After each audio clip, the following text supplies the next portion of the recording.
is on Lake Superior.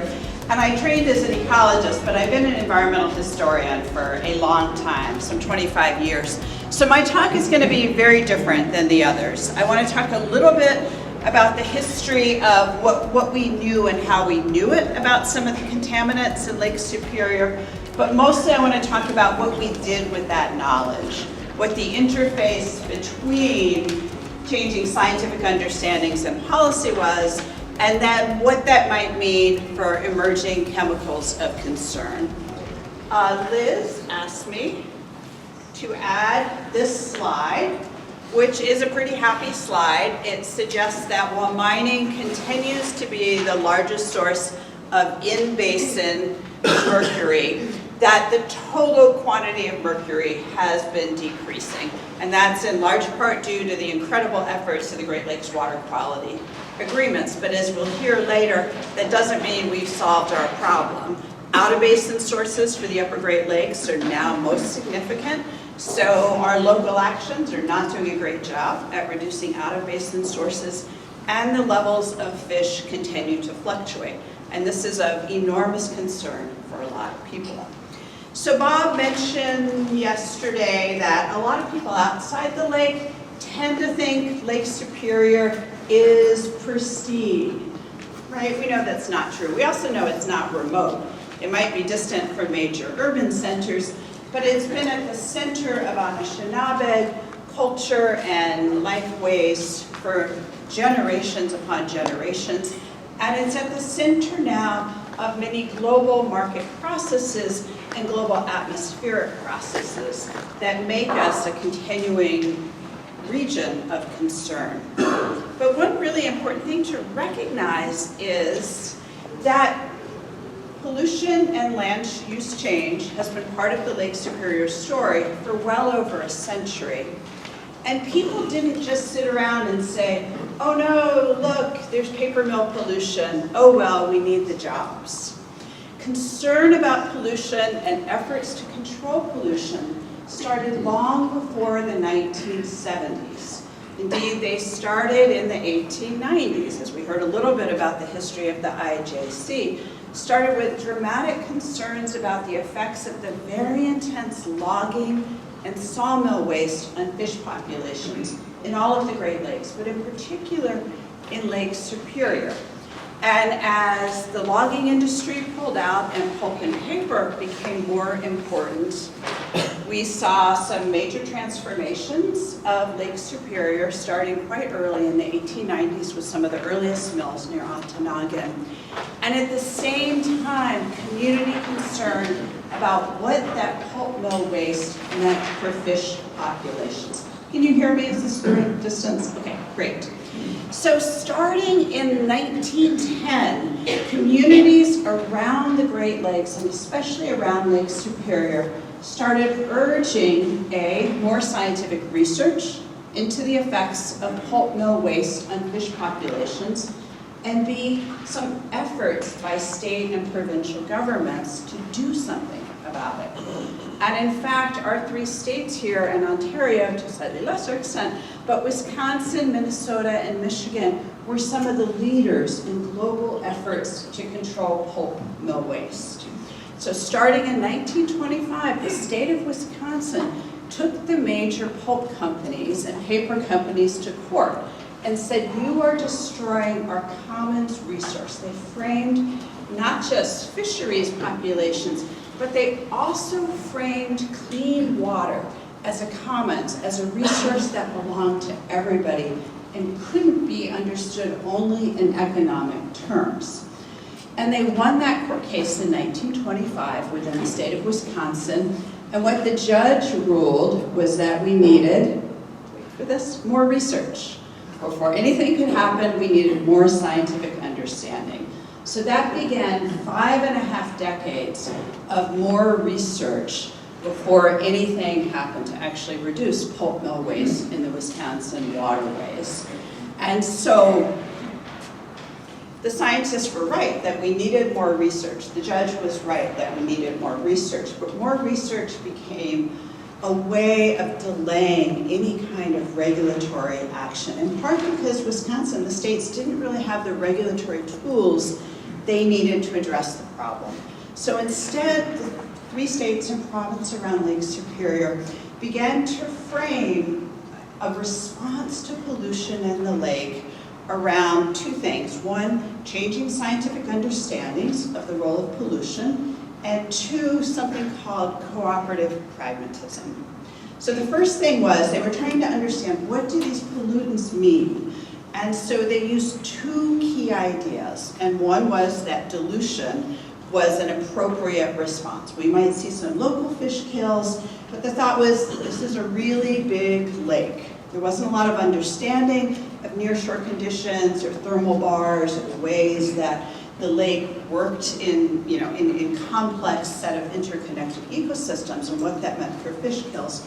Instead, they simply quantified how much of different kinds of toxins were coming from the pulp industry, divided it by their best estimate how much water was in the lake, and they said, well, it can't possibly be hurting the fish. It's diluted so broadly.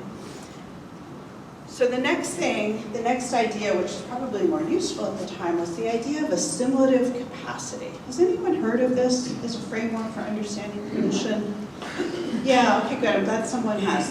This idea was really articulated by stream ecologists in the 1890s, who were trying to understand why natural disturbances, natural sources of E. coli, didn't completely collapse fish populations. How water quality remained fairly decent in a world where there was a lot of natural pollutants. And so what they came up was the idea that natural healthy ecosystems, particularly streams, could assimilate a certain amount of pollution. They had a capacity through oxygenation and microbial activity to break down pollutants.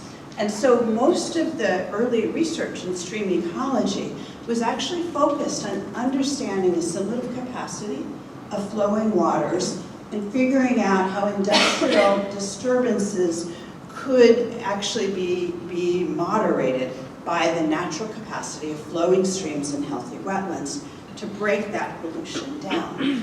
And so when the IJC first started trying to understand why were fish populations dropping in Lake Superior, what were the effects of sawmill waste and the nearshore conditions on the estuaries, they framed this in terms of what is the assimilative capacity of the tributaries going into Lake Superior in order to sustain healthy fish populations in the lake. Whoops, so some of the concerns we don't see written anymore on the boards have had a long history in this lake.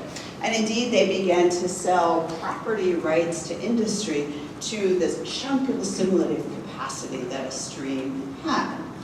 And so there were these emerging scientific ideas, and then at the same time, there was kind of a lot of planners and state and provincial managers who didn't have the regulatory authority to actually limit industrial development in the watershed. So instead, what they did was something called a cooperative, pragmatic approach to pollution. And this relied on partnerships. What they would do was create partnerships within the state with industry. And those group of partners would come together each year, sometimes each month with regard to the paper industry, and come up with research priorities. So lists of things we needed to better understand before any constraints could be placed on industrial development. And then the industry would fund some of this research. So this was a great spur for understanding much more about how tributaries fed into the lake, about the role of fish populations, but it also became a way of delaying for 5+ decades any really effective action to control pulp and paper waste. And it really wasn't until the explosion after World War II of the new synthetic persistent contaminants that enough concern arose that people, or that the state agencies were pressured to reevaluate this cooperative pragmatic approach. So I'm not saying voluntary efforts are problematic or their cooperation is problematic. I'm saying that in the Lake Superior Basin as throughout the Great Lakes, it wasn't as effective as it might have been. And so these synthetic contaminants became the spur for reevaluating these ideas that dilution and assimilative capacity would solve our problems, so we didn't need to limit industrial development. And this is clearly not a picture of a synthetic contaminant. This is the ideas that really began to challenge dilution as the solution to pollution and the ability of healthy ecosystems to assimilate all novel contaminants really arose from a slightly different post-World War II event, and that was the atomic testing that happened in the Pacific. So a group of scientists, as soon as these testing results were declassified in 1954, Rachel Carson and a host of other people from Fish and Wildlife went and actually measured the radioactive isotopes at different distances from the test sites. And what they expected to find was higher level of radioactive isotopes in the Pacific, near the islands, near Bikini Atoll in particular. And they did transects all the way up to the Arctic, in particular in Alaska. And they found exactly the opposite of what they had predicted. The highest levels were in Alaska, native communities, in polar bears, in brown bears or grizzly bears to a certain extent, and in reindeer across the Arctic. So they began to realize two key things. One, that there was global transport of contaminants, and that there was also biomagnification of contaminants. So this research in the 1950s very quickly was translated into research that really changed the way Great Lakes communities thought about pollution and synthetic contaminants, and thought about what were the appropriate tools for doing something about this. So at the same time, just as these new understandings of global transport were changing, this was when this lab got very involved in the reserve mining case. And I'm sure all of you had heard about. But starting in 1947, what was soon known as Reserve Mining Company petitioned the state of Minnesota to allow the construction of a beneficiation plant for taconite, so the processing plant that would dump the waste directly into Lake Superior. And at the time, there were really interesting alliances. There was a lot of concern. The state of Minnesota held 9 hearings around the state about what this pollution, what this novel source of very finely ground tailings might do to Lake Superior. Fisheries communities were deeply troubled. They, from fishermen, from Finnish and Anishinaabe fishermen, through to fisheries biologists, they were very concerned about what this might do to lake trout habitat in particular. So the state sent a series of scientists over to the stamp sands on Buffalo Reef in Keweenaw Bay. And they went and said, well, they've been dumping stamp sands into Lake Superior for quite a while over there. Let's see if it's affected fishing. And at the time, they just went and talked to some fishermen and said, oh, it looks fine on the Keweenaw. We don't see any problem with stamp sands, so taconite's probably okay. So that's an example of a slightly problematic use of recent history to make a very big policy decision. But at the time, many conservationists were very deeply concerned about the state of inland lakes, especially in Minnesota, because at that time, the state had claimed eminent domain to seize private lands and private lakes to dump mining waste. These decisions had just passed a few years earlier. So the Isaac Walton League, a host of other conservation groups, saw this as a kind of choice between dumping tailings into Lake Superior, into the big trench, and hoping they just would vanish or not harm the lake, versus the known quantity of completely filling in interior lakes. So the conservation groups said, we're concerned about this, but let's move forward with it.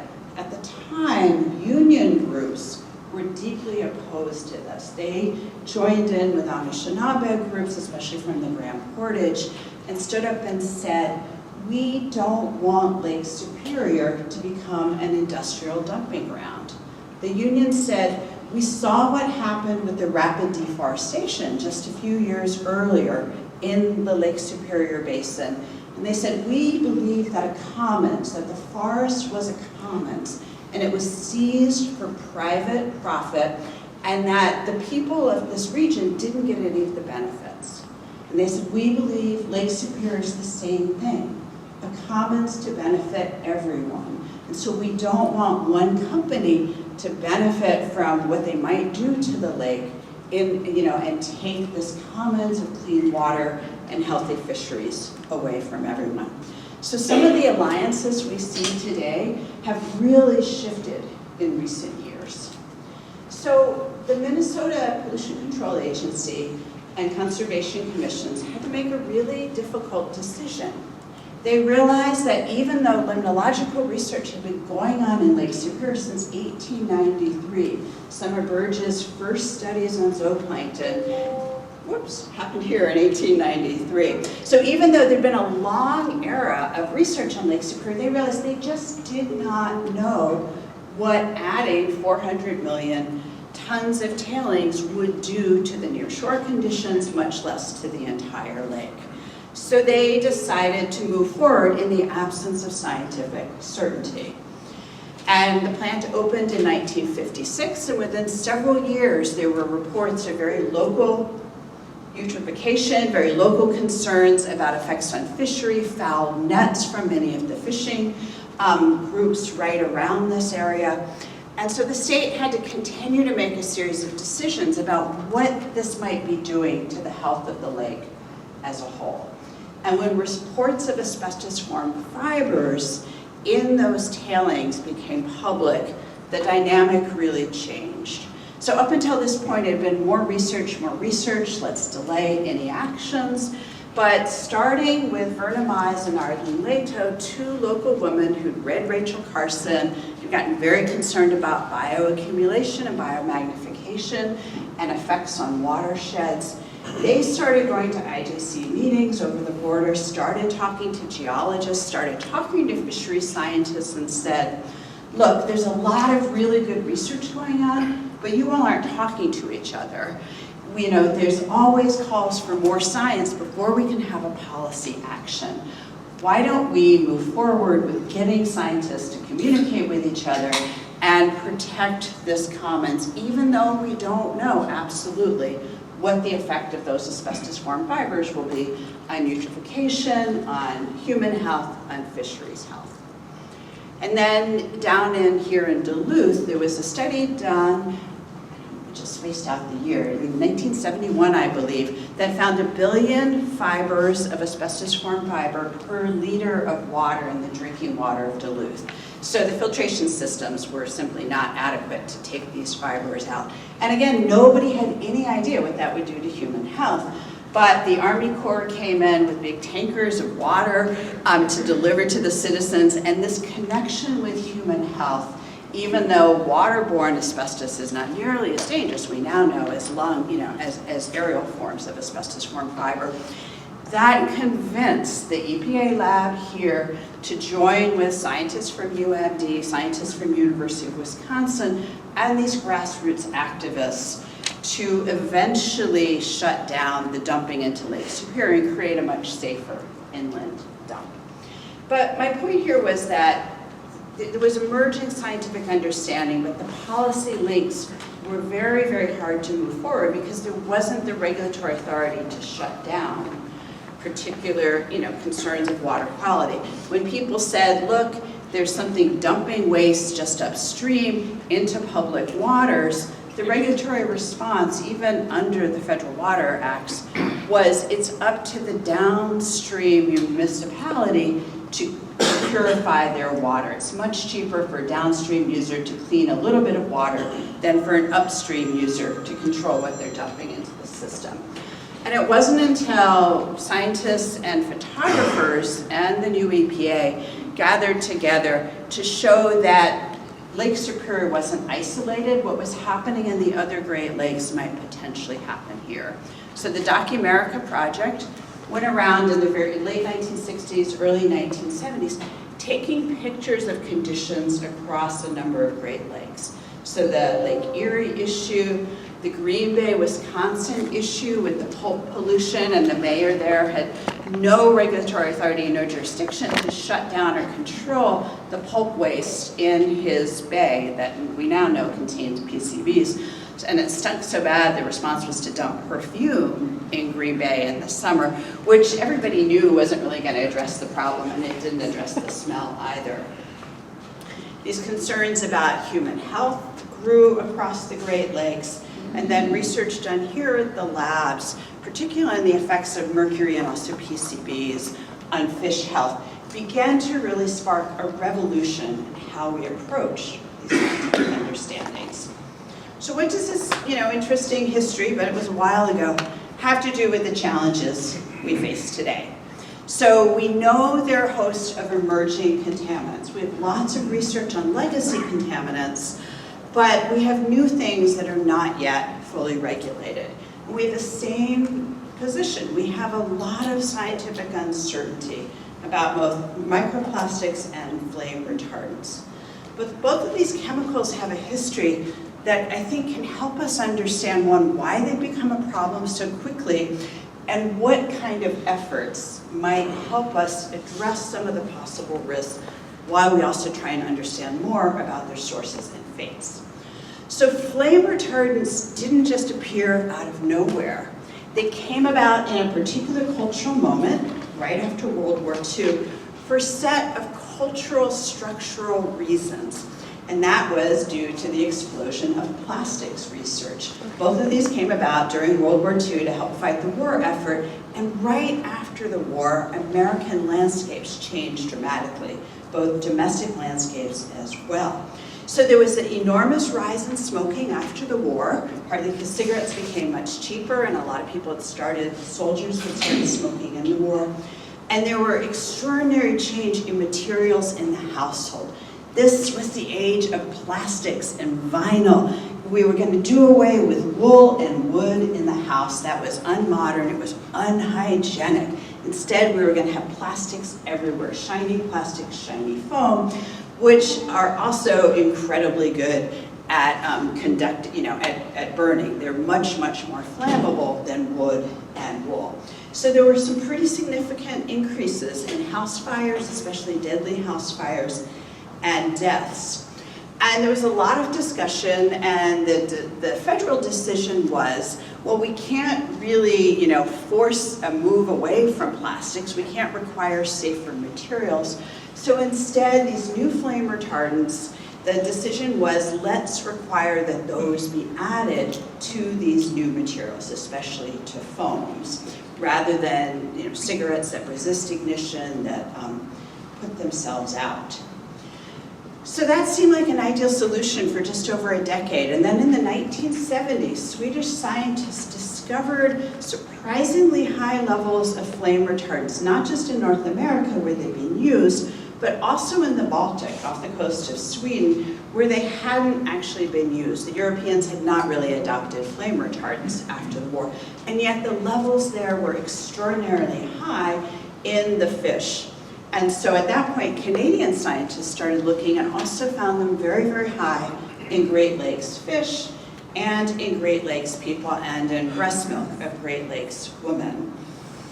And we know that these levels are still rising in Great Lakes fish, right? And there are a certain set of flame retardants that have been limited and restricted, such as the PBBs, which, have any of you heard about the poisoning of Michigan, the PBB accidents in Michigan? Yet just a couple people. This was probably the largest industrial chemical disaster in the world, and yet it's almost unknown. It didn't happen in the Lake Superior Basin. It happened downstate. PBBs, which are very similar in structure to some of the PCBs, ended up in the Michigan cattle feed supply because of a series of mistakes that were very much linked to this pressure to increase feed efficiency. And so PBBs ended up in the Michigan feed supply. Some 90-some% of people living in Michigan were contaminated with it because it got into the dairy, it got into the chickens, it got into the meat before it was finally controlled. So 9 million Michigan residents ate or drank contaminated food and milk in just 1 year. It really devastated the Michigan dairy industry, at least the downstate industry. Largest chemical poisoning to date in the Western world. And Emory University in the South has been finally going back and retesting the people they could trace who were in Michigan at the time, and found that of people today in Michigan, 60% have elevated PBB levels, even though most of us weren't around or alive during this poisoning episode. And of the people they've managed to trace who were there, who moved away, 90-some% have elevated PBB levels. The complete health effects of that are unknown. PBBs are a very potent thyroid disruptor. But that was one flame retardant that was not banned for quite a while, and now we know PFAS are a really emerging concern. I was surprised to learn that PFAS have not been banned, actually. They've been voluntarily restricted within US industry in the last several years. Those were the firefighting chemicals and flame retardants in Teflon. Many of us have high levels in our blood because it's in our what's the word, dental floss. The slippery dental floss has it in our Gore-Tex jackets. And it's been voluntarily restricted in the US, but voluntary restrictions don't affect offshore sourcing. So it's still used at very, very high levels in Asia and China in particular, and then imported back in the things we import. And Liz mentioned yesterday, I think, that this is our current sort of crisis in the region. It wasn't used as much in the Upper Peninsula of Michigan. Sawyer Air Force Base is one exception. But throughout the Great Lakes region, this is enormous concern. And there are a whole host of other flame retardants. Their use, even though PFAS have been voluntarily restricted, PBBs have been banned, but other flame retardants with some very similar structures are actually increasing at very substantial levels, both in commerce and in fish within the Great Lakes. So this is an enormous issue, and I think the core question is, what can we learn from our efforts to control PCBs, mercury, things that decades later we're still expending millions of dollars to control in order to keep these flame retardants from becoming as big of a burden for the next generation.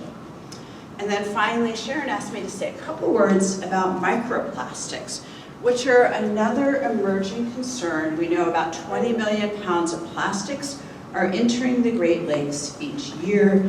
These have global sources. 8.3 billion metric tons of plastics have been produced since 1950.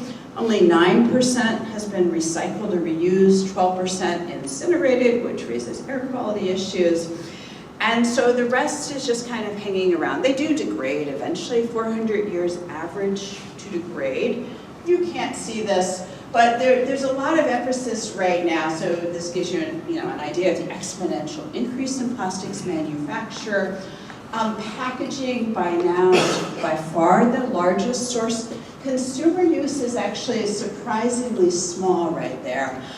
So there's a lot of emphasis on individual consumers reducing their use, but they're much bigger structural issues. Individual consumers can stop single-use plastics. It's not going to address the plastics issue. So microplastics in Lake Superior and the Great Lakes, are they a threat? Are they a concern? You see a lot of articles like this when they found them in beer made with Lake Superior water. Oh my gosh, 10,000 news articles, and actually even more when they were found inside fish guts. But there's enormous unknowns, much to the surprise of a lot of people. A study of 35 national parks found that the waters off the Apostle Islands were the highest of those 35 parks, even though we're not anywhere near major urban uses. They expected that urban sources would be where you'd find the largest. And so we don't know. We have huge unknowns. We don't know the sources of these microplastics. We know that wastewater filtration systems are mostly not filtering some of them out, that washers and dryers are contributing some.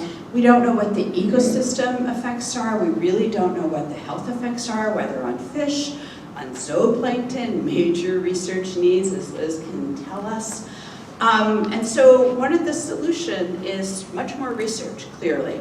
But I think one of the lessons we can learn is just waiting for more research is not really as useful as it might be. That we know, even though we don't know what the biological effects are within Lake Superior, we know we need to address sources of plastic. We know, that we're not dealing with the vast majority of plastics.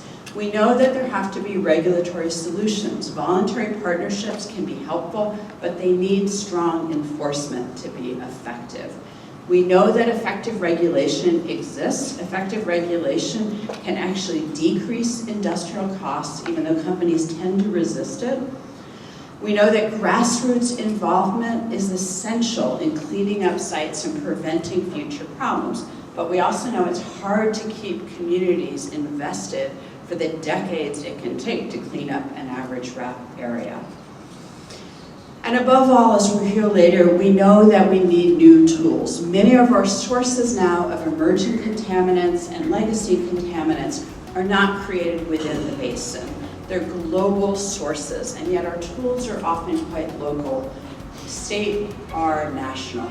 And so as a larger community, the scientific emphasis needs to be on better understanding sources and fates, but also better understanding how we mobilize global communities to effective regulatory action. Thank you.